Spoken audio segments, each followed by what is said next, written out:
پاکستان کو تاجکستان سے کون سی پٹی الگ کرتی ہے؟ تو رائٹ آنسر ہے وکھان کوریڈور۔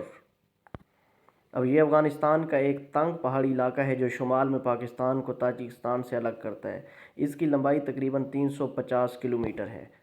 پاکستان کا پہلا آئین 1956 کس شخصیت نے منسوخ کیا تھا؟ تو اس کا رائٹ آنسر ہے سکندر مرزا۔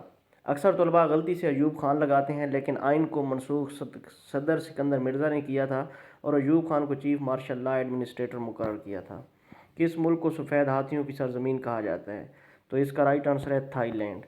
تھائی لینڈ میں سفید ہاتھی مقدس مانے جاتے ہیں اور یہ بادشاہت کی علامت ہیں۔ تھائی لینڈ کا پرانا نام سیام تھا۔ دنیا کا وہ کون سا واحد ملک ہے جہاں کوئی دریا نہیں ہے؟ تو یہ ہے سعودی عرب۔ سعودی عرب میں دنیا کا سب سے بڑا ملک ہے جس میں کوئی مستقل دریا نہیں ہے۔ پانی کی ضرورت سمندری پانی کو میٹھا کر کے پوری کی جاتی ہے۔ سارک تنظیم کا ہیڈ کوارٹر کس شہر میں واقع ہے؟ تو یہ ہے کھٹمنڈو نیپال میں۔ سارک کا قیام 1985 میں ڈھاکہ میں ہوا تھا، لیکن اس کا مستقل سیکریٹریٹ کھٹمنڈو میں ہے۔ اس کے کل ممبر 8 ہیں۔